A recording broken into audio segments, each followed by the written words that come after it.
Hello everyone, I'm Dan and welcome to the Space and Earth podcast. Our guest for today is Barney Pollock. Now Barney is an actor and improviser. You can currently see him on Thank God You're Here on Channel 10. He also performs at the Improv Conspiracy Theatre in Melbourne in The Remix and the Cool and Smart Very Funny Comedy Hour. If you'd like to see Barney's workshops that he's going to be running with us, please head to our website at spaceandearth.co. You started studying at WAAPA? Yes. Yes? Yes, I did. Yeah? Yep. Very renowned? What, renowned?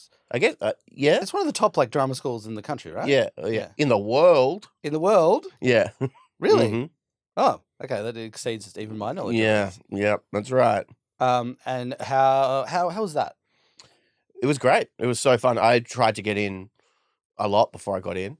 I tried when I first left high school, and then I did psychology for a year, and then I tried again, and I did English literature for a year because I didn't like psychology. Yeah. And then finally I got in. So yeah, it was great when I was there. It was so much fun. But it's sort of, I think everyone has the same experience where it's like the greatest thing in the world for 2 years. And then by the last year, you're over it. Like, Okay. you're like, I don't want to have to be told that my neck isn't extended properly, or, I can't do it anymore. Like, my brow's been beaten to such a point where I'm now like, I don't care. Yeah. Yeah. So is a lot of the process about kind of like, it's very strict Mm. sort of teaching, and it's very like beating you down to try and get you down to Yeah. dig out those emotions from the depths. Yeah. It's about like, well, it's supposed to be about breaking you down to then build you back up. So they will go through and they'll be like, you do a weird thing with your chest. And you're like, oh. And they're like, one teacher said to me, you come on stage and you kind of push your chest out and you lean forward like this, and it's because you're actually terrified to be there and your body's trying to run away. Which, like, kind of what's true. Like, it's not wrong. It's just like, I'd rather you not say that in front of 20 other people. Yeah, on day one. It's like, "Hey, tell me what your name is." Yeah. So there was like a lot of that, of things that you just like, you can't say that to somebody. Yeah. But in the context of the school, it's normal. And, then the next minute they'll be very nice to you. But yeah, because it's you and the thing that you're working on is you, it can feel very personal, even when it's not actually meant to be at all. It's meant to be, literally, they say things to help you get better. Yeah. And help you notice things. But yeah, it's still you. So. Oh, totally. And I guess over time you got used to that. Mm. And then was there a point where then you enjoyed that? Oh yeah. Yeah. Loved it. And like, if you wouldn't get it, you'd be like, what the hell? Like, we'd stick my chin out a little bit. Like, yeah, if someone was too nice, you'd be like, I'm not getting my money's worth. Like, if we had like a guest teacher and they didn't come in and say like, we had one teacher, I remember, who came in and said, everyone turn your fucking phones off and none of this vibrate shit. I mean, off. And like, you realize as the class went on, it was clear that he was kind of mucking around. Yeah. But it was just his way of like setting how he wanted to start. But it worked because everyone was like, oh, hell yeah. Yeah. Like, we're going to get whipped. Yeah, you become this weird kind of like masochist for punishment. Yeah. Yeah. I find it's interesting with that, like because I haven't done that much acting training. It's just been a lot of improv work. Which I guess in a sense acting to some extent, but not like traditional acting training of being in those more like high pressured maybe situations.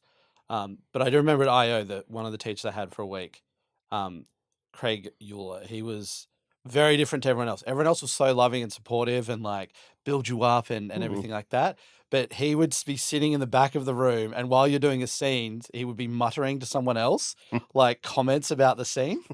And then, like, so you just be doing a scene about something, and you just hear from the back corner, "That's a weird thing to say." Like, and then it would just start piping up, like, "What the hell is that? What are they talking about? This is stupid."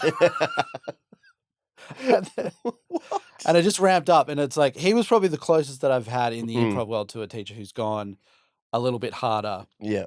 Who, like, if you're doing something that he would consider sort of wrong, it's like pushing a lot further. Like, no, what's that? What are you doing? And yeah, just very different sort of like schools of thought. Yeah. Yeah.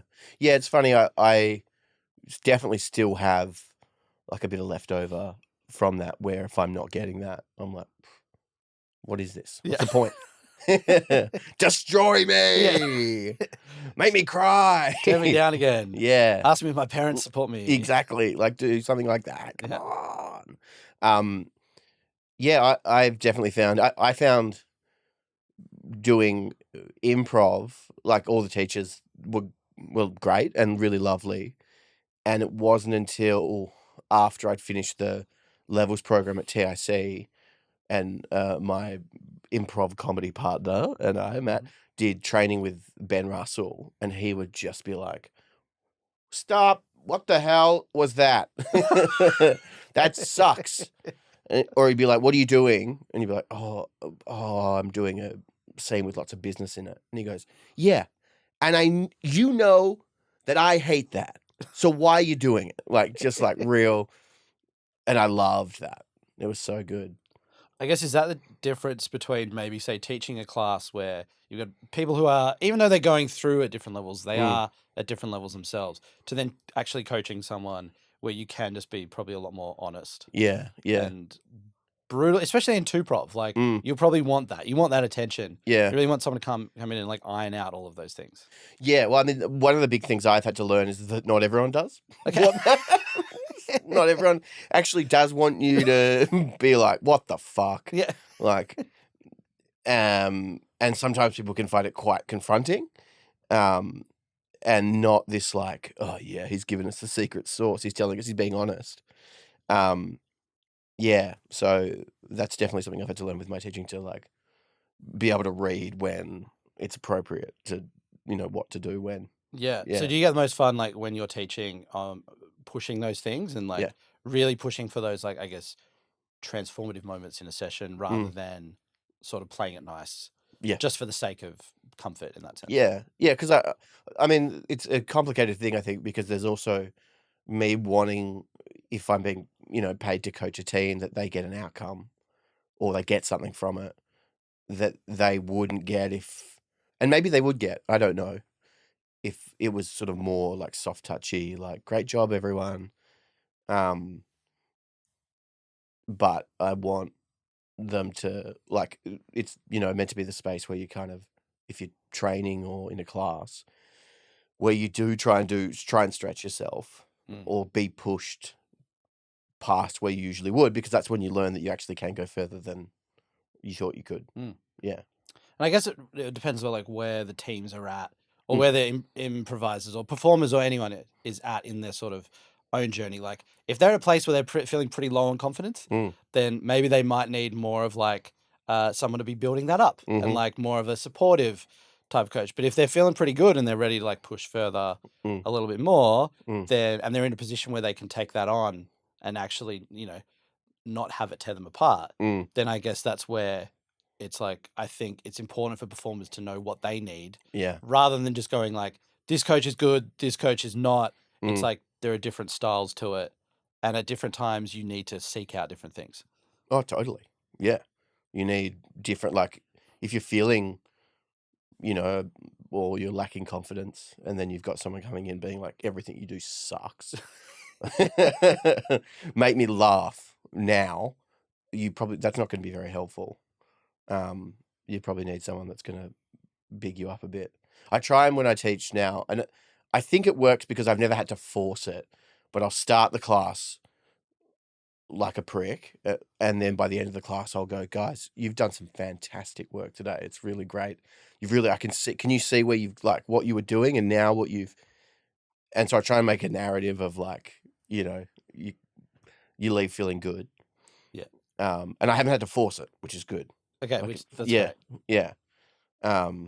But yeah, I feel like if you leave an improv class or training or whatever feeling like absolute shit, then it's probably wasn't great.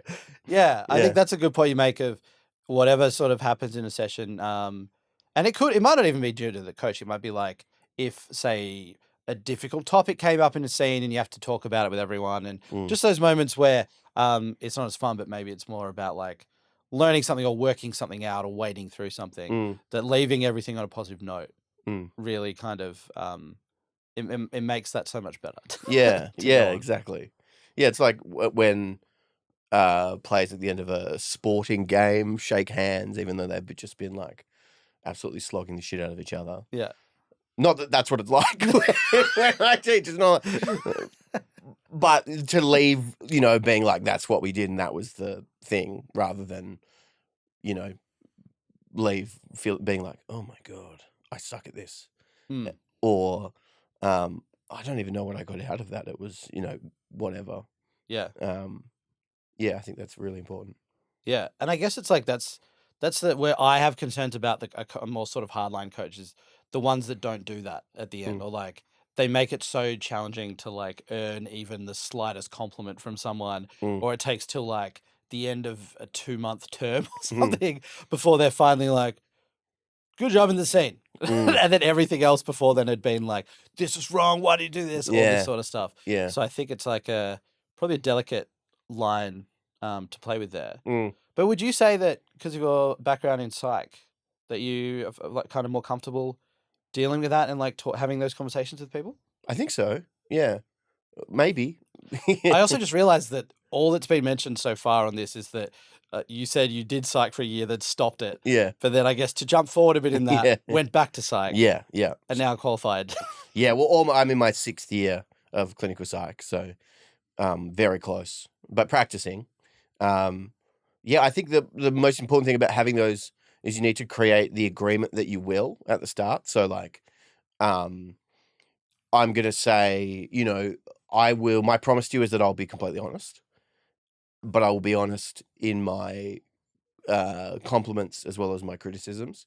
And so if you do something well, I'm going to tell you that you did it well. If I think that it could be improved, I'm going to tell you, rather than, because I think that's, for me personally, the worst scenario is when you have a coach or a teacher that you don't know. They constantly give out compliments, which is lovely, but you never know whether you've actually done a good job or not, because there's no marker of, like, they just say good job every time. So it's like, well, I can't be doing a good job every time. It's not possible. So especially if a scene like genuinely didn't feel fun. Yeah, to people. Yeah. If it wasn't fun, and then instead the teacher's more concerned about trying to make you feel better because they can see the people in the scene are like, oh, that blew, then using it and being like, how do you feel now? Bad, yeah, because it was bad. Like, but it's one scene, that's fine. Well, because that feeling is important of being like, oh, and it's awful to have. Like, I stuffed that scene, I wasn't good in that show, whatever. But I think the important thing to learning is accepting that maybe it was bad. Yeah. Rather than being like, well, maybe I just didn't, listen to all the cheers in the room. You can't hear a smile. It's like, well, it's comedy, so if it's going well. Yeah, definitely. You're resisting reality if you like do a bad show and then try and, it's okay to find the positives in it, but as long as you're able to accept that there were some negatives too. Yeah, definitely. I think, like, personally, if I'm coaching something, like, I think something you said in there as well, of like asking people how they felt about what they did, not to just put it all on them to just assess the whole scene, but just to provide that initial thing, because sometimes then a performer will come back like, oh yeah, I felt I didn't commit to this, that, and whatever, and then you're able to go, that's what came across in it. But it's not just sort of hammering something without giving that person a chance to have that learning moment and go, oh, this is what I felt happened, and I'm learning from it as well, as opposed to just being told.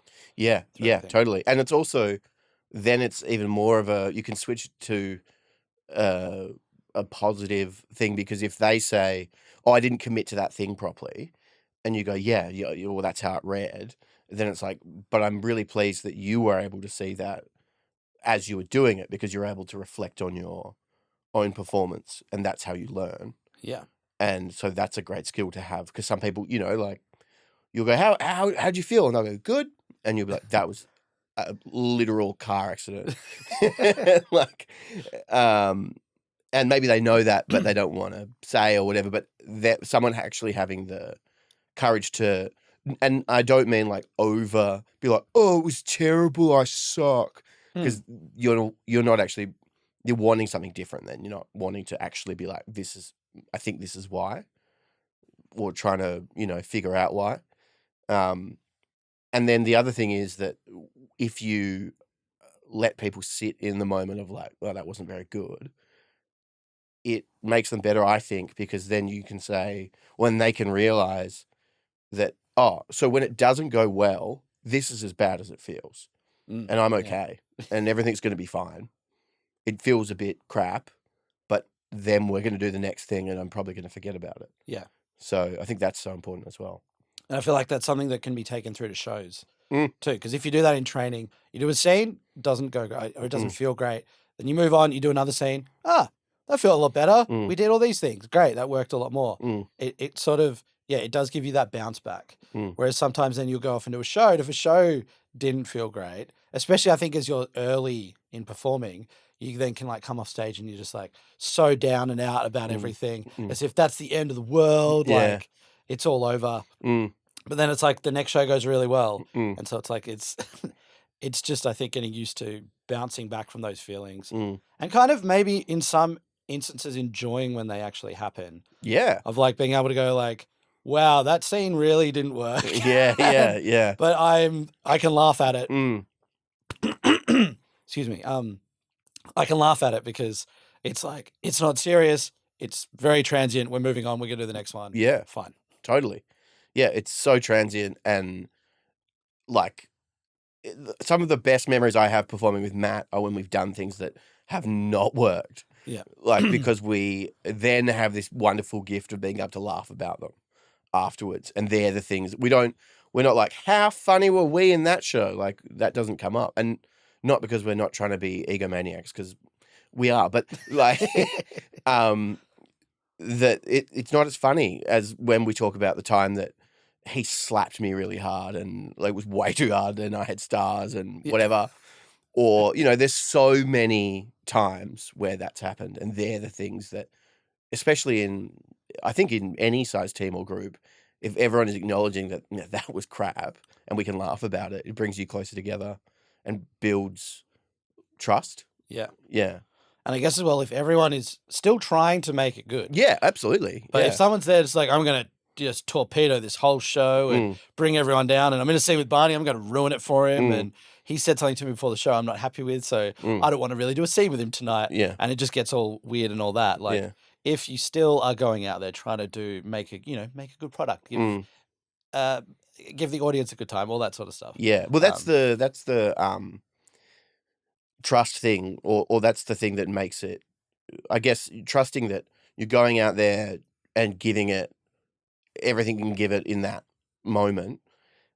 And then if it misses, and then you can laugh about it afterwards, that's where the trust's built, because it's like, well, I went out and tried and I properly failed. Yeah. And the outcome was actually, I felt bad for a bit, and then we all laughed about it and it was fine. Yeah. Rather than, like having your own agenda and doing whatever. Who have you spoken to? Who's trying to torpedo scenes? Yeah, totally. Yeah. I think that's why sometimes I find that it's an interesting thing. Like, before shows that's going to happen, going around and doing that. I find like sometimes that feels very, like, to me, counterproductive in a sense. Because everyone starts usually putting up like a very individual sort of goal of something they're going to do, rather than it being sort of like a goal sort of for the show or that, or suddenly it's like, I'm going to play a real crazy character today. And then if there's going in and setting that up, getting into the show, there's like 5 minutes left. Yeah. Like, I haven't done my thing yet. Yeah. All right, hey, crazy Bob's here. It just feels again of like, just more of like a sort of selfish sort of way to attack it. Yeah. I mean, I absolutely hate that exercise. And I tried for a while to have, when I was teaching a class or whatever, to get people to say, I hope that, and then everyone goes, maybe, but it wasn't as uplifting. It really was just kind of like, everyone feels more unsure now. Because, I don't like that idea either of being like, I'm going to play a crazy character. I mean, I forget, every time I've ever done it, I completely forget whatever I say in that game. Totally. And then, but the idea of having it in your head and being like, crazy character, oh my God, 5 minutes to go, I've got to play. And then, like, what?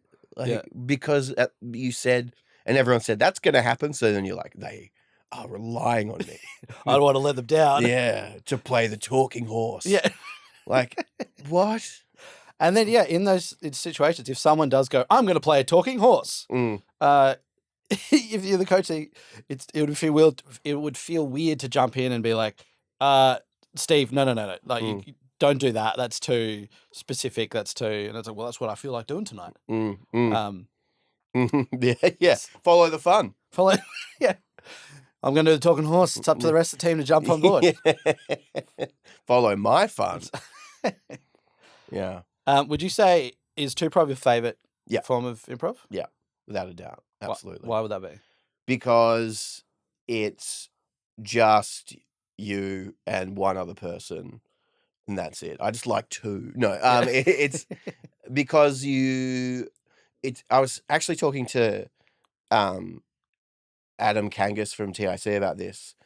There was a change that happened to a show, and I was talking about how one of the things that I feel like helps me in improv is when there's so much stuff happening that there's no chance to think about anything because you're just like trying to respond to, or like they said that detail, so I'm going to remember that, and then hopefully it comes back, but I'm not going to try, and then it will, and almost needing that feeling of being overwhelmed to really feel like I'm properly improvising, because there's no way of, it's like a barrier to getting in your head or thinking through things. It's just like, I've just got to respond to whatever's happening.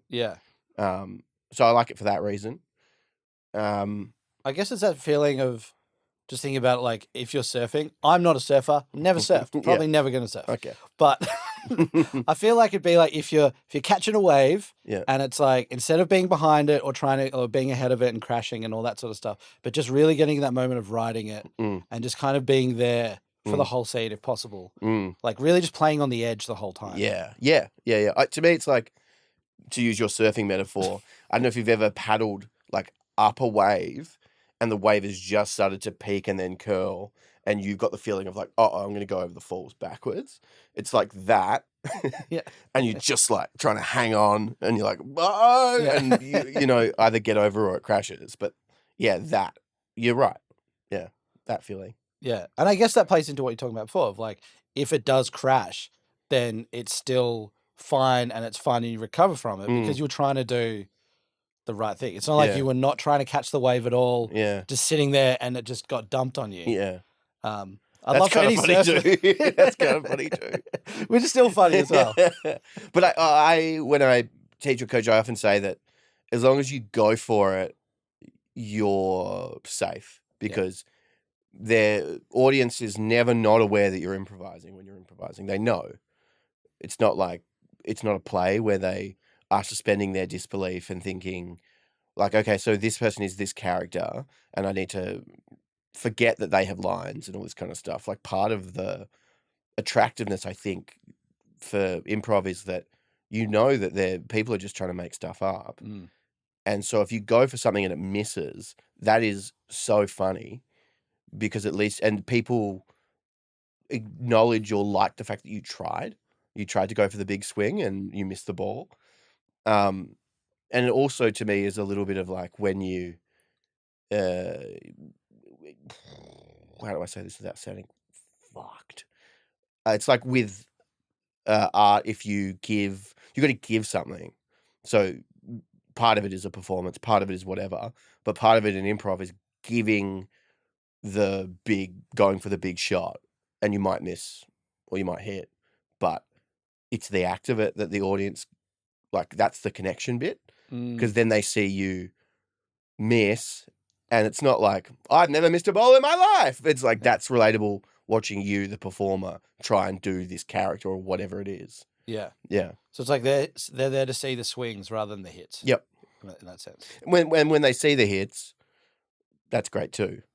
But they're there to see the swings. Yeah. Yeah. They're going to be disappointed if you're not swinging. They're swing heads. They love swings. Yeah. Does that play into something I know you've spoken to me about before? It's like show 1, show 2. Yeah. I wonder if you could just give an overview of that, because I think that's a really handy breakdown when thinking about performing and thinking about like when you're going up on stage, like what are you actually trying to do up there? Yeah, totally. Well, it was something that Bronnie Lyle told me about, and ever since then I've just been pretending like I came up with it. Yeah. And it's the idea that show 1 is the theatre show that you come and watch that has characters in it, and the scenes can take place somewhere, you suspend your disbelief, all that kind of stuff. And then show 2 is the fact that you're watching people on a stage in a room make things up on the spot and, you know, attempt to do things without having planned them. So it's kind of like the spectacle element of the show. And when Matt and I do our shows, we try and ride like show 1.5, we say, where we commit to the characters and try and commit to the world and the base reality, but always being aware that we're in a room, you know, that has stage lights in it. We're on a stage and we're making it up, which we think, the idea being that it kind of lets the audience in on the joke. So there's not like, we create in-jokes with the audience about what's happening rather than us having in-jokes with each other and there being like a barrier and they're the audience. It's like, no, they're in the show with us. We like try and imagine that the fourth wall is the back wall of the theatre. So there's this kind of like weird mix between us as performers and whatever we do. And so we always start the shows with like a chat, which is us talking about whatever the word suggestion is to really illustrate to the audience that we're two people here about to do this show, and it's not this facade of them needing to pretend that they're watching characters. Does that make sense, or is it? Yeah. No, definitely. And I think so. That opening sort of serves as a bit of a transition between the two shows in that sense. Yeah. It's cool, guys. I've never heard it sort of put like that. Because obviously you get like very sort of, you know, theatrical openings and you get very kind of more casual ones that are chat based. But it is interesting to think about it, the idea of that being a bit of like a portal for the audience to sort of to keep, I guess, the tether to them as well, and not just cut it right off and completely then ignore them for the rest of the experience. Yeah, and I think it works best. We do it sometimes. It depends whether we have an idea. Is we'll do like a really short opening sketch that is theatrical, and then we'll do the chat. So then it's like, you know, now we're, you know, getting out behind the Wizard of Oz thing. Yeah. All our sketches are as good as the Wizard of Oz. And then which we stole from the Mighty Boosh, at some point one of us says, all right, let's do the show. So it's like really signposting to the audience, and now we're going to do this thing. But remember that we're the ones that said we were going to do it, and it is us doing it. Yeah. So it's like you're also always in control of like what's happening too, even though the audience are a part of it. Like you're not giving them all the responsibility. It's like you're really still being very clear as we're moving through this, but it's just very considered in how it's pulling them in. Yeah. And we've started doing this thing where we have a mid-show vape break where we then field questions. Oh, cool. Yeah. About what had happened or about anything. And we did it a couple of times and really liked doing it. And then we both, I think, forgot and stopped. So it can't be that good. I like that you said it's like, we're doing this new thing. It's like, well, we actually did a couple of times. And... Yeah. Oh, I think we liked it, but I don't know why we stopped. But I guess it's a good example then of just like trying something out. And then even if you're vibing it, doing it for a little bit. And then it's like, oh, we just forgot to do it. Maybe we'll do it again. And not being so beholden to what a show should look like in terms of format, strictly doing this, and all that. Yeah. We always, if we ever have to write it down, we call it like the cool and smart. There's no format at all. We know that we're going to do that chat thing at the start, which is like a living room opening from Harold. We know we're going to do scenes. and we always say, and then at the end it collapses in on itself. Yeah. Who knows what that means? I don't know what that means. I guess it means we get tired and then we're like, oh shit, I'll use the character that I had at the start. But if it doesn't happen and we have no callbacks and it doesn't sort of, then we're still like, it collapsed in on itself thematically, or whatever. But there's no, No, it's a nice out for it. Because that makes me think that a lot of people when introducing, say, specifically Harold's, they'll be like, well, you're going to see Harold, you're going to see an opening, then 3 scenes, and then a group game. And then we're going to come back and see those scenes again, then a group game. And then we're going to tie it all together at the end. And it's like the promise to the audience is made at the start of like, you're already talking about the end of the show and talking about it in the sense of, and we're going to tie it all together. So I like this idea of just like, and it'll collapse in on itself. Yeah. Which we never actually say, I think, out loud. I don't even know if Matt knows that's what the format is. But I do. Yeah, I'm not sure. Just every show you're like, all right, collapse time. Yeah. And he's like, what? What are you doing? What are you talking about? But when I coached Harold for a brief period, I remember saying, I don't care about whether you get to the 3rd beat. I don't care if the first group game goes for X amount of time. Or, it doesn't matter to me. It matters what the show is the show. And I think that comes from the first time I watched Harold's performed. I had no idea that was a format. And I was like, this is amazing.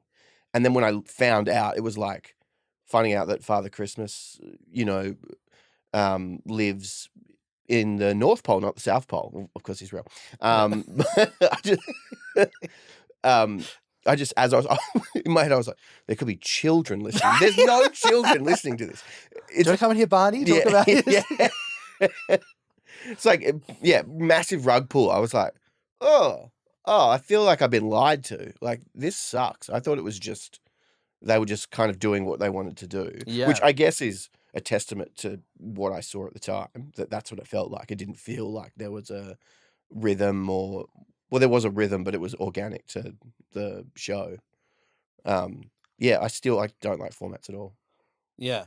I think that, to me, formats are interesting to just think about how shows can happen. But I think if I'm ever teaching like a format type thing, it's always a very loose interpretation of it, rather than having so many, like if you have to say have a diagram which has like 20 dot points of to how a show must run, that's way too many. If we roughly know, like take the movie, for example. It's like if we roughly go, hey, we're going to do an improvised movie. We know we're going to use some movie tropes. We're going to maybe have like some sort of arc that happens. And that's it. We'll start and we'll get into it. I think that is a much more fun interpretation of it, rather than having to go through and go, we're going to start with 3 scenes, which we're going to scene paint this one, then this one, then this one, then we're going to do a title, then we're going to do this, then we're going to revisit this. To me, it's like, it makes it so heady, and this could apply to any format, and it just removes all the fun aspect from it. And it's like, it becomes more planning a show as it's happening rather than actually improvising and performing it. Yeah. And I just don't see the trade-off between, like, I can understand if you have some structure that is able to be executed very well by the team that's performing it, so much so that you're not able to really tell there's a structure, but you feel some kind of arc, not necessarily narrative, but something, versus like either something that feels very robotic in that thing ends and then it's like, now we've got to do the next bit, like, it's not, I don't think it's fun to watch, or it's definitely not fun to do.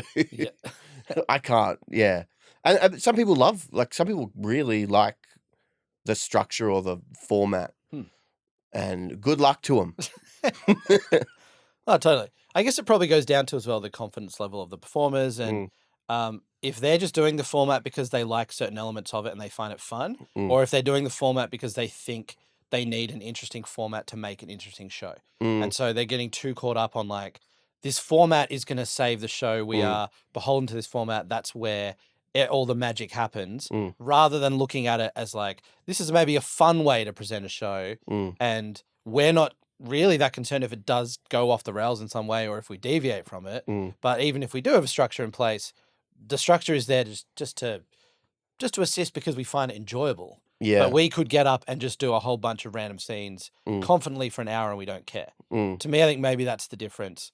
Whereas if you see it, people who are at that level doing a really structured thing, they don't need the structure. They're doing that for enjoyment. And I think that's the difference in there. Yeah, totally. Yeah, I think you're right. I mean, I think the other thing is it can interfere, like, if the funniest choice in the moment or the funnest choice is to drive the car off a cliff, but the format dictates that this character needs to be in the last scene, so you don't do it. It's like, well, you should drive the car off the cliff. Yeah. Like, that is where it starts interfering and then becomes so it's way too important. And like I say this having, like, while you were saying that, I was having flashbacks to starting out improvising and doing exactly that, being like, it's a format and there are 4 murderers and one person, like, and then it all and we solve the murder, but and it's like, you're part of it sometimes. In that case, definitely for me was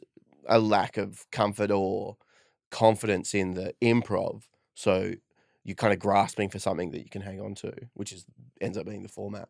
Yeah, definitely. Now you've just done Thank God You're Here. Yeah. Kind of the perfect melding of your acting and improv worlds in a show. Yeah, it was such a great thing to get to do, because it was that, and like, we used to watch it as a family when I was a kid. And you do both. It's kind of, having, like, on the show, you see that the guest will say, like, da-da-da-da something, and then our job a lot of the time is sort of being like, well, we do need to get back to the business. Yeah. So it's kind of this opposite to when you're doing more, say, organic improv, where you're very happy to go off and you don't want to just do a business scene. But yeah, that's the job. So yeah, it was super interesting to get to do that, and such a great experience. Such a great experience to get to do it with Tiana, who we met at Improv in 2017. And so to have both of us there being like, what the hell are we doing here? Yeah. Like, at any moment, are they going to realize they made a mistake? Like, but yeah, I hope that, well, I mean, I hope that, I don't know what I hope. I don't know what doesn't matter. I can't say. Contractually bound. Yeah. No, but we went to one of the tapings, and it's like, how that feeling too of like just watching it as a kid and being like, what is this? Like, this is so pre-knowing what improv was or anything like that, but just being like, oh, they have to make it up. Oh, that's really kind of cool. So I guess it's interesting to see it come back. So just from the viewer's perspective of like, after really getting into improv and sort of diving into that world, and then seeing the show come back, which brings a little bit more of that back into the limelight in a sense. Because like we had Whose Line Was It Anyway, the Australian one, which a couple of years ago, they did a few episodes and then it got canned. Is that right? Yeah, I never actually watched it, so I don't know. I never watched Whose Line Is It Anyway. Yeah. Yeah. I watched a lot of that, the American one, when I was a kid. Yeah. Yeah, I know I'm the weirdo. Everyone watched it. Yeah. It's also, that's what like you usually, which I find weird now, is explaining improv to people who don't know what it is especially long form, is like explaining, oh, do you know Whose Line Is It Anyway? And everyone's like, yeah. And you're like, okay, not quite that. That's short form. Yeah. We do long form. And then they're just like, what? Why would you explain it that way? Yeah. Rather than like, oh, long form is more just like an improvised comedic play. Yeah, totally. Yeah, I've definitely done the same thing, having not really watched the show. I'll be like, it's like that, but it's not that. Yeah. And it's funny that, short form, I know in Sydney, short form's a lot bigger than it is in Melbourne. And it's weird to be in a space where long form is, like, to me, I mean, personally, there's still heaps of short form in Melbourne. Like, I don't interact with it at all, even though it was the recognizable form of improv for so long. And the fact that they've tried to do long form on TV and it's sort of not worked very well, apart from Middleditch and Schwartz, which I thought was pretty good. Yeah. Like, there's not that many recorded long form shows that are made to a really high production level. Like you can watch stuff on YouTube and things like that. And there are some funny shows, but also because it's just a camera in the back of the theater, like you don't really, in some ways it should capture maybe a bit more of the feeling of being there, but it doesn't. It just feels very kind of empty, I find, when you watch it. Yeah. And I wondered if like Middleditch and Schwartz, something like that, might have provided more of a ground to produce more content like that. But I guess that it's probably seen as such a risk by like a production company, and you really have to get like, you know, performers that you can reliably know are going to do a consistent show, and maybe the magic of it being in theaters and staying there for the most part is actually kind of a good thing, and then we just get little sprinkles of it, sort of here and there. Yeah, I mean, Matt and I looked into, because we were like, oh, we should like get a show like properly recorded, and we should do it somewhere where it'll look really good, and yeah, let's definitely do that. And then we looked into the cost, and we were like, imagine if we bombed. Imagine if we just sucked on that night. We just couldn't get it together. We were who knows what, and we just blew all that money.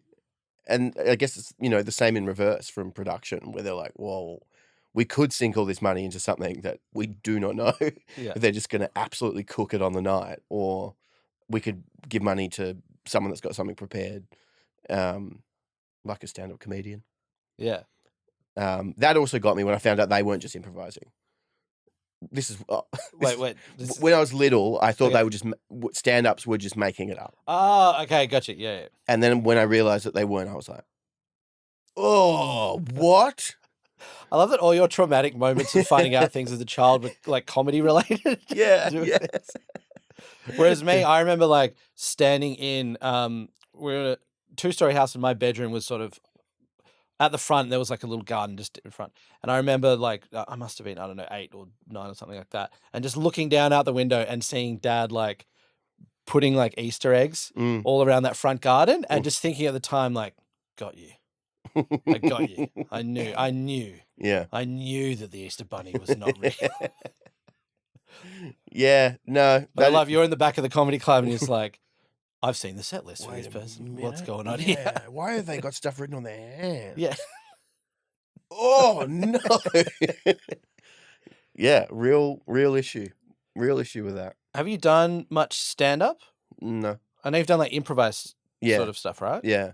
Done improvised stuff, which done in the context of improvised stand-up has been fun. Yeah. But when I've done bits of stand-up before, I just get so much more nervous than I would for improv.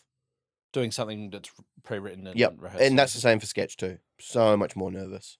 Interesting, because you've done like a few festival shows. Yeah. I remember seeing Paradise, which is so hilarious. Well, thank you. But obviously there'd been a lot of work that had gone into that. So even performing that, even what I thought was a pretty polished show overall, like you would be more nervous to do that than say to get up and do improv in front of the same amount of people or anything. 100%. Because, and I think it must be a control thing maybe, where it feels like with sketch, or say if you've written stand-up, no one probably writes out their whole sets, but that it's on rails. And it's like, if this doesn't go well, I can't change it. I can't then pivot to try and find something that this audience will like. It's like, no, we're doing this. Yeah. And in fact, I think by the time you would have seen Paradise, we had actually gotten rid of the scripts, and it was literally, this is this scene. We know that this happens and this happens and this happens. And we know that they're like this. And then we would just do it. And that made me feel a lot calmer. Oh, okay. So you'd written the show initially, like line for line, everything, performed that a few times at various festivals and things like that, and then got to a stage where you're like, this is not as fun, or it's more stressful than if we just know that here are the 10 different scenes that we have, and we're just going to go out there and we roughly know where we're heading with it, but we're improvising in that moment. Yeah. So we know it starts like this and it ends like this, and we know that there are these characters in it and they do these things, probably, and then we just kind of improvise around what that is, which made it feel much better. I guess all that probably led to a slightly more dynamic show every night. Yep. Where you're able to find different things that come up while still operating in a rough structure Mm-hmm. of where it's all going. Yeah. So if the improv, wasn't our best, maybe we were still like, yeah, but we've got the safety net of the fact that we know exactly. Then we move to the next thing. It's not like we're then lost up there. Yeah. Yeah. That was another thing actually that good old Ben Russell taught me.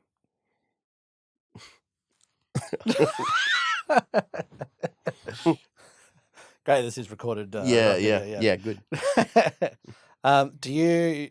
Because to my knowledge, you haven't done any sort of written stuff. I mean, obviously, like acting and things, and thank God and stuff like that. But you haven't written anything yourself for a while. Are you kind of? Do you think that's kind of done? Would you? Can you see yourself going back and writing another show, or is it sort of that now you just don't feel that you need that, and the performing that you love doing is more around the sort of improvised side? Yeah, I think Matt and I both realized that we're both too disorganized to do a sketch show, and we're both not as excited by, sort of having to be like, have you got the forks we're using as tiny hands? Like, it's more like, let's find out what happens, and react to what's happening rather than sort of plan it out. I've done Simon McCulloch's Dirt the last couple of times and had to write something for that. Again, just sort of like, this is the idea and I think it'll probably end here. But yeah, no, I just don't like, well, I haven't, maybe I just haven't found what I like about it yet though. Yeah. So maybe there is something I actually really like, but I find it very hard to sit and write. Like I can't, if I do that, I will write the least funny dog shit. That, like, when Matt and I would write, we would improvise and then listen to it back and then write from there. Because otherwise, I don't know, just couldn't do it. Yeah, no, but that's a really interesting look at that process of looking at a scene, which I think is also very much more aligned with like Second City with their whole idea of like improv is a tool for creating sketches. And it's like, we've got a rough premise, let's improvise it and then record it, write it down, and then work on it from there. And then keep improvising different parts to actually build out the sketch. Rather than when you actually think about it, sitting in a room by yourself or even with someone else and just writing something down and trying to know if it's going to work. It seems like a very odd pursuit and a sort of a way of doing it if you're not like constantly sort of just working on it in that sense. Yeah, and I think it needs, for me anyway, like when you're improvising it, a lot of the time I'm trying to make Matt laugh. And so the target of what I'm doing is Matt rather than imaginary audience of people. And that then lends itself, I think, to being more specific and therefore funnier. But also it's funny when you go, how many times did I just say funny? I didn't even notice. Oh God, now I look crazy. When you do more TV stuff, you start to realize how much in the limited stuff that I've done is improvised. Like there'll be a script, but it's like they're not beholden to the lines. It's more, it's like this is what it's sort of intended. And there might be some lines that's like, you have to say that, but it's not like Shakespeare where, the text is higher than you and you must say every word and, every word is integral. Yeah. Which is interesting. And it's interesting because I think improv is such a good tool for acting. And yet it maybe doesn't get used that way in this country. Yeah. Yeah, not as much, not as widespread. My understanding is in the States it's a lot more prominent.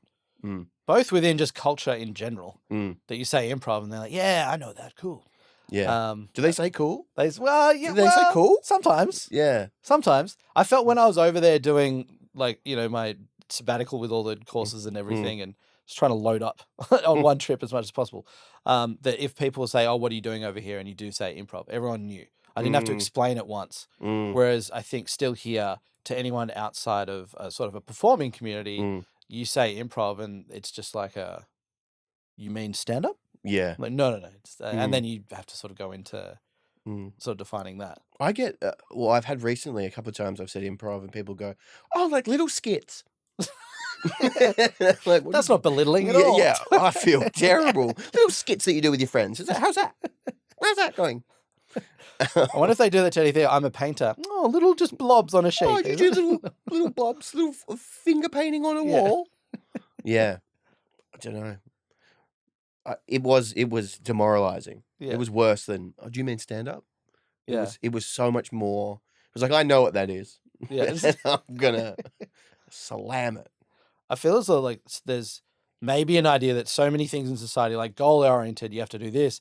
Here's your work, show your work, all that sort of stuff, and it's like, building up all that. Whereas something like improv, like there's like for Cool and Smart, like you must have done what, like 100 shows? Probably. I don't know. Close to that, something. And so far there's nothing recorded. No. But it's obviously like the beauty of improv, like why it's so nice. But I think especially someone outside of that community looking at it might find that a little bit hard to struggle with, to be like, hang on, wait, what? You spent so many hours, so much time on this thing. Yeah. And it's like you have no material thing to show for it, even though obviously as a performer and like a person you've grown in all those sort of ways. But just the idea of like, hang on, you don't have a recorded thing that you can show someone else, or like a folio or that sort of thing. Where's your improv folio? Yeah. Come on. I'm going to put one together. Just stills. Yeah. Me like. Yeah, no, that's so true. And I think that is so integral to it. And similar to what you were saying about, is it better to just be watching it live? And I wonder how it translates, or whether it even translates when we do it live, about having the fourth wall behind the audience. How does that translate if it was recorded? Like, because the idea is that they're all in on the joke. Like, how do you do it so the person watching also feels like they're in on the joke, or can they not possibly feel like that? Yeah, don't know. They're interesting. We should record one of your shows. Yeah, because we've got gear. Yeah, that would be great. That would be great. Lock that in. Contract signed. Contract signed. Big fee. Yeah. No. That's not on there. All signed. All done. No. That's not on there. I was just thinking, out of everything that you're doing, sort of like with acting, improvising, teaching, do you have a favorite out of those, or is it something that constantly kind of changes? Yeah, I think it changes. Whatever's funniest at the time. Whatever's the funniest bit or the most enjoyable. You know that feeling you get where you're kind of not expecting something so funny, and you it's so unexpected, and you're kind of in it for however long it is. It's almost like the feeling is like, you know how dogs go like like that. That's the feeling. Whatever that is in that, out of those three, the most. Yeah. Yeah. I don't normally get that like that when I teach, to be fair. That would be quite intimidating coming into the room. It would be pretty full on. Maybe before class, though. Yeah, I could run around before class, sniff the bin. And that gets you in that zone. Yeah. But yeah, I think they all have different, like, they make you feel different things. What's your favorite? I go back and forth. And I think that if I haven't, say, performed for a little while and I'm doing a lot of teaching, sometimes I'm like, I love this. I love teaching, coaching. It's so great. But then I'll do a show and then it's like, this is pretty good. This feels pretty fun. I like this again. Yeah. But I think they do tick different boxes in your head.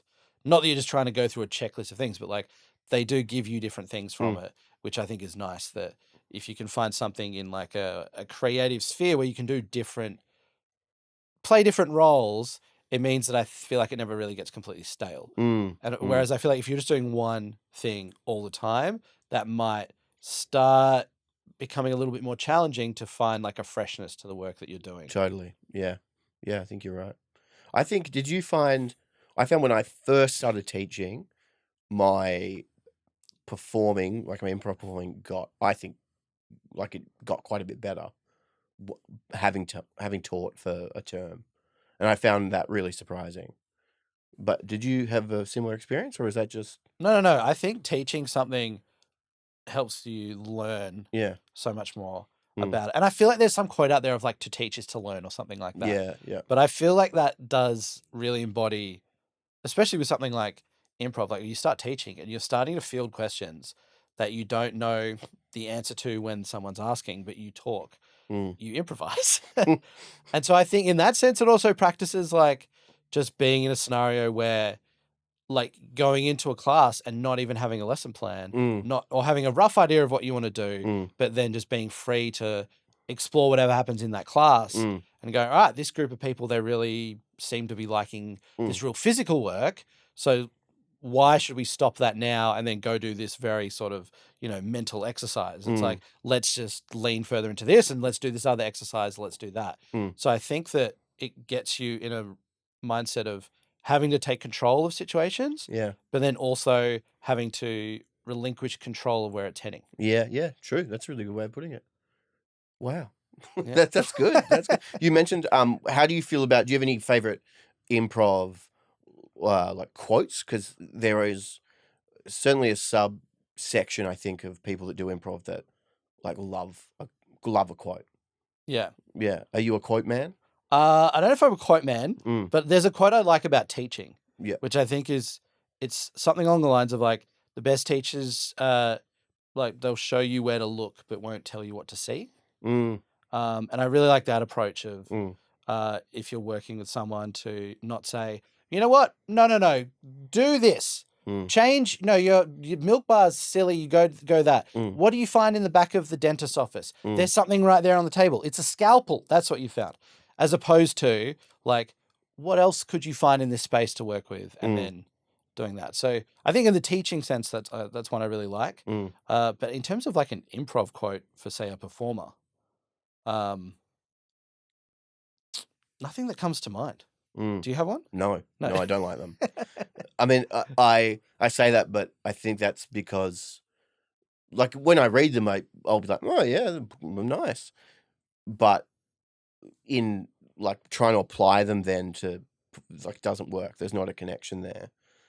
But Matt and I do say to each other before every show, clear eyes, full hearts, can't lose. Oh, and Friday Night Lights. Yes. Friday Night Lights, and then we say it's a beautiful night to remind us not to be rude to the audience. But I guess they're not really quotes. But they kind of are. No, they are. I've actually sent clear eyes, full hearts, can't lose in like message chats to teams I've been in, and I think there's just the luck I've had has been very much non-Friday Night Lights. So people are like, what? Okay. Yeah. And you're like, oh, okay, cool. We're not doing the thing. Oh, okay. Yeah. Oh God, you need to join. You need to join us, because sometimes if we're nervous, we'll give each other like a strong high five and go, Texas forever. Yeah. I just need to come and hang out in the pre-show in the green just room. Get that bit. Just see that bit. I'm like, yeah, I'm feeling that now. That's good. Yeah. One quote around improv which kind of came to mind was, it's just like play the scene, not the show. I think that's just like, I think the improv ones that work are just very, very basic ones, which are just basically, they're all around like, be present. Be present, stop thinking. Your thoughts are not as important as you think they are. Yeah. Which sounds quite mean, but like, just any sort of thing, any quote that it attributes to that and is like, just stop thinking outside the scene and all those sorts of things. I feel like those are the ones that are very easy to digest. Yeah. And take on board. Yeah. I find the don't think thing funny because it's kind of an oxymoron, because you have to, like, you are thinking at all times. I'm not saying that I'm not like, idiot. But like, you are thinking at all times. It's just a matter of where your thinking is, targeted. Is it, like you said, in the present and you're responding to what's happening, or are you thinking about what funny thing you could do in 3 lines time, or you're thinking about something you did 3 lines back, or whatever it is. But I, for a while, found it quite, like, anytime I'd see a don't think or whatever, I'd be like, you wouldn't be able to move. Yeah. Everyone would just be perpetually frozen. Yeah. Yeah. No, I think that's fair. And I think it's like the don't think needs more context to it. So like, don't think outside of what's happening. Don't think outside of the scene. But you just can't focus on that. You couldn't be like, get rid of all the don't thinks, we need to change it to don't think outside the scene, or you can think about moving, but don't. Yeah, but don't think. Oh, Don't totally. think so much better. Yeah. But, yeah. It keeps it very sharp. Actually, one of the best things I think, which is something you taught me, was the keeping a scene active. Like I hadn't been able to put that into words before about making sure that everything that happens or spoken about is happening in the moment rather than or if you talk about something that's going to be in the future or the past, it is influencing what's happening right now. Yeah.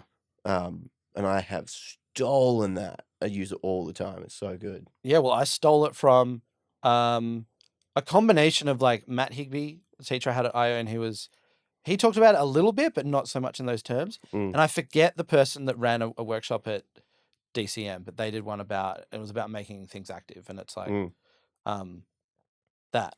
But I think to me, just combining that with wants, make it active, like have a want, make it active. That's it, done. Like nothing else. Yeah, yeah. When you say want, do you mean like I want something from you, the other person, or I have a dream. I want to make sure that the bugs don't get in. I don't know.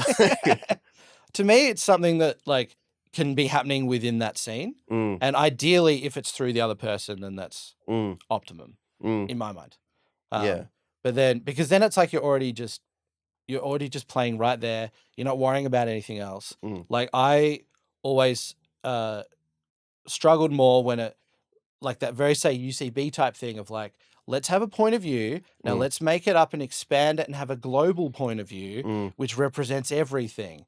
And I would find that it's like, if you've got the scene happening here and suddenly it's like point of view, let's make that global. It sort of brings it out away from the scene and becomes like a very general sort of statement that sums up like, I believe that everything that is good must be like have some pain to overcome. And it just, to me, always felt really weird. It took me out of scenes. Yeah. Whereas I found it so much easier if it's like, I just want something from my scene partner and making it active. It's like, we'll do that then. Yeah. I'll try and get it right now. What if it's like, say you want, say I want ice cream from you, and I go, I want ice cream. And then you go, well, I'll just give it to you. So you give it to me and I'm like, thanks. And then I guess you'll probably have a new want that comes up. More.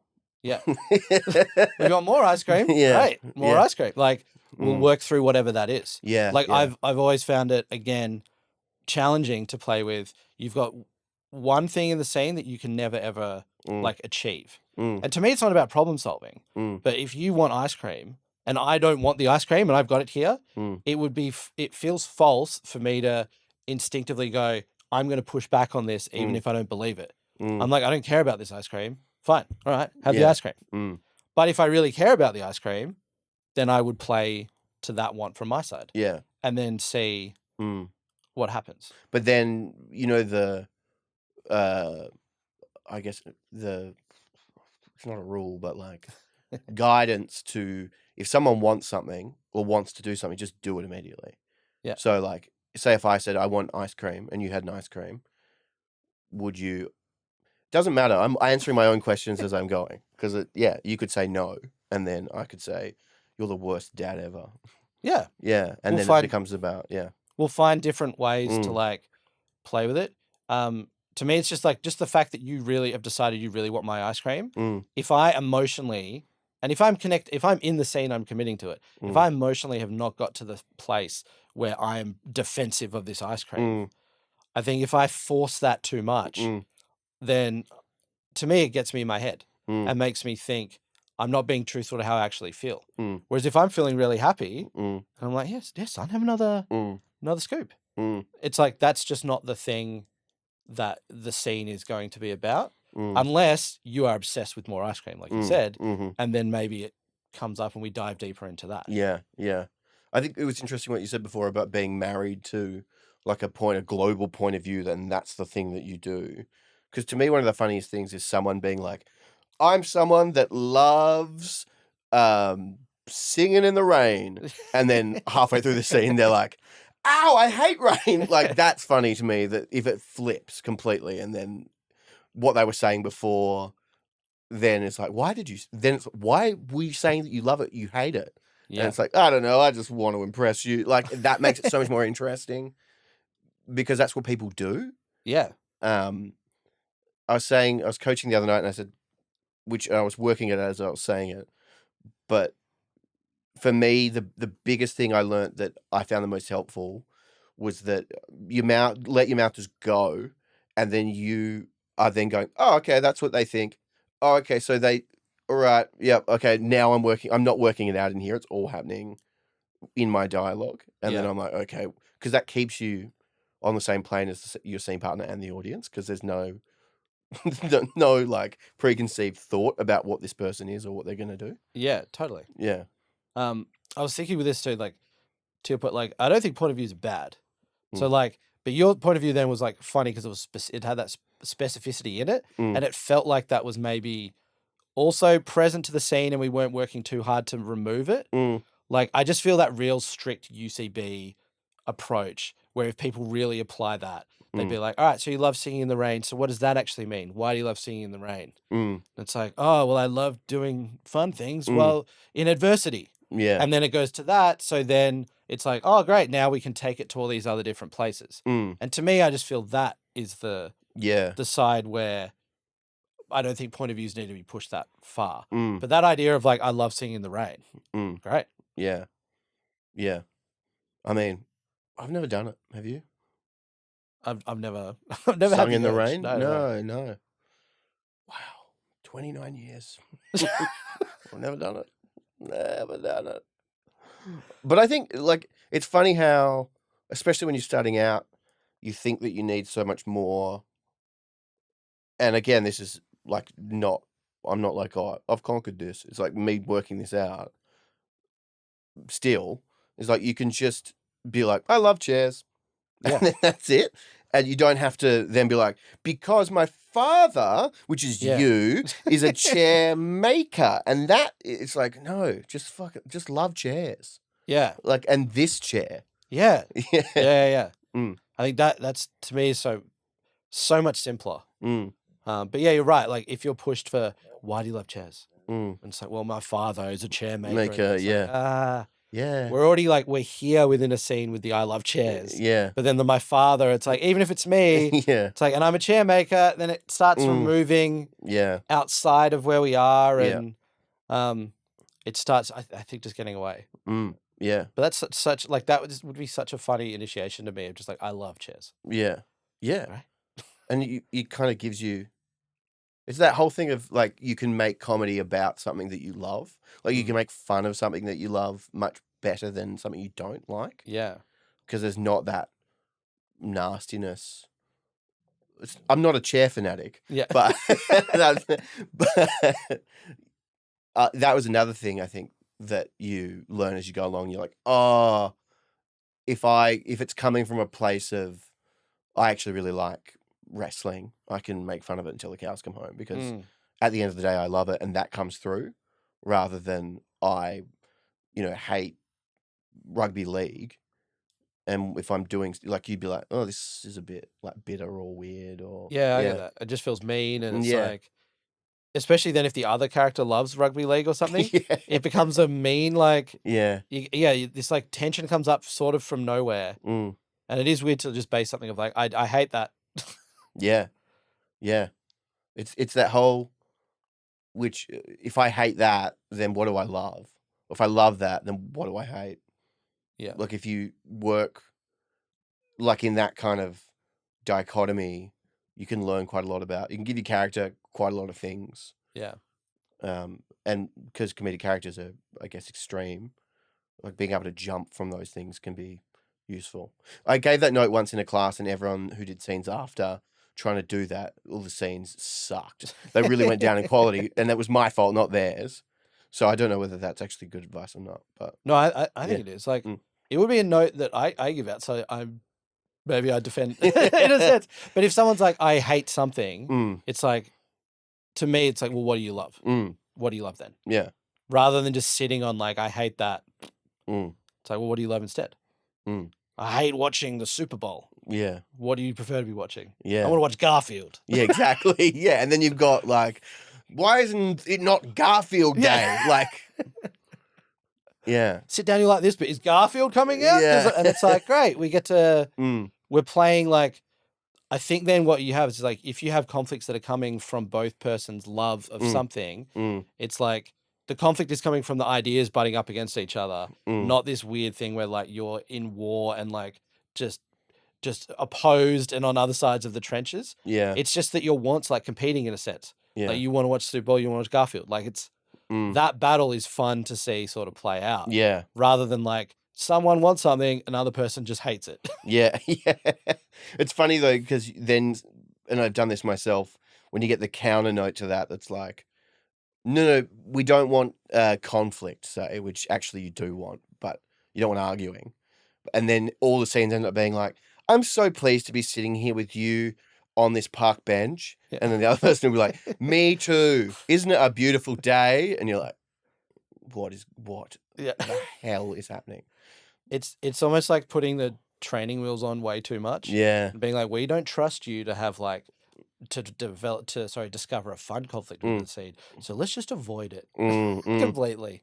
Yeah. But I mean, to be fair, a lot of the time when people are new or they're a bit worried or anxious about doing it, they will latch onto whatever the business is or the procedure is that they can, like anything.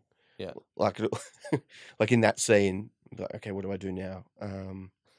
Okay, I'm gonna get my phone out. I'm just gonna start going through my contacts, like just anything, so that you're like, because then you're not improvising. Then you're like, I know how this works, because then I do this, and then I do this, and then I do this, and it's so funny because I think a lot of the time maybe people don't realize that you're doing it.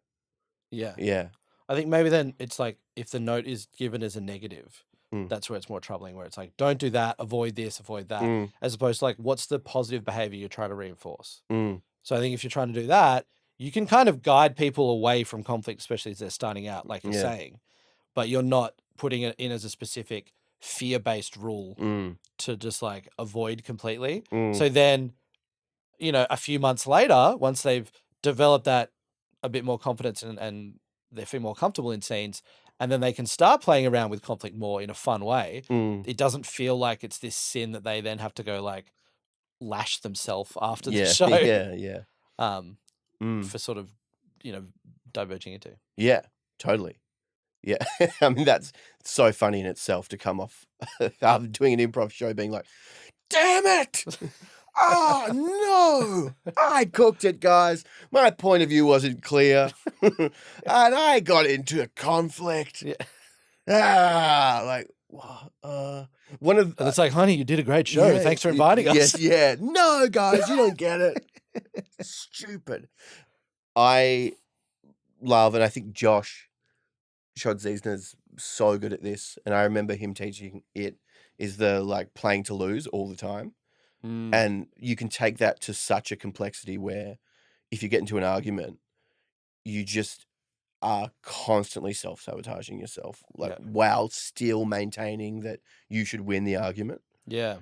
And I think maybe as a socially anxious kid, that appeals to me so much because I can imagine every single situation socially where you could do the wrong thing.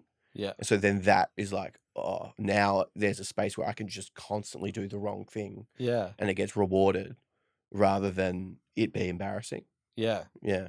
I think that idea of loss in there is like a really fun thing. Like lose, like going out there to lose, not to try and win the argument. Because as soon as you see a scene where someone's trying to win, you're just like, do not care about the character. Yeah, no.